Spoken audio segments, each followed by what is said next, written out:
जब राष्ट्र बनता है तो उसके बनने में बहुत समय लगता है, लेकिन कभी कभार बने बनाए राष्ट्र ख़त्म हो जाते हैं।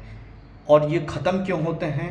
क्योंकि वो जो बदलती परिस्थितियां हैं उसके साथ सामंजस्य नहीं बैठा पाते, या अपनी सांस्कृतिक विरासत को वो खो देते हैं। और किसी भी राष्ट्र के यदि मानस पटल में यदि कुछ भी कमी आ गई तो वो राष्ट्र ज़्यादा दिन तक टिक नहीं सकता। और इसलिए उसे अपने अतीत का ज्ञान होना चाहिए कि उसका समृद्ध कितना अतीत है। इसीलिए तो ऑक्री बेन ने एक बार कहा था कि यदि किसी राष्ट्र को ख़त्म करना है तो उसकी कहानियों में जहर मिला दो। To poison a nation, poison its story.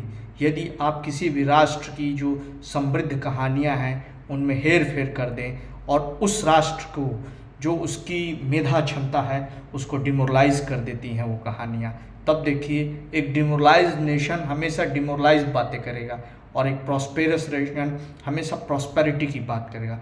कहानियाँ अक्सर इंसान को अंदर से प्रोत्साहित भी कर सकती हैं और उत्साहित भी कर सकते हैं। इसलिए भारत को अपने समृद्ध इतिहास का ध्यान में रखना चाहिए, लेकिन वहीं तटस्थ बन के नहीं रहना चाहिए।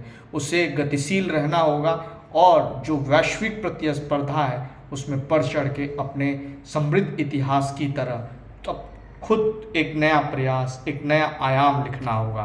क्योंकि यदि आपकी कहानियाँ गलत तरीके से अंग्रेज़ों ने गढ़ी तो वही आपको रोक रही है। लेकिन अब तो हम स्वतंत्र हैं, अब हमें उन्मुक्त आकाश हमारे आ गए, हम वैश्विक दौड़ में बहुत आगे निकल सकते हैं। लेकिन हमें भारत की उस जो हमारे मनीषियों ने हमें ज्ञान दिया, विज्ञान दिया, वो जीवन जीने की परंपरा दी, सभ्यता दी, संस्कार दिया, उसको ध्यान में रख के हमें भारत को विश्व पटल पर एक नया आयाम लिखना है। और हम सभी उसके लिए तैयार कर सकते हैं अपने अपने क्षेत्र में अपना अपना प्रयास करके अपने सामर्थ्य के अनुसार, और अपने सामर्थ्य को बढ़ा भी सकते हैं।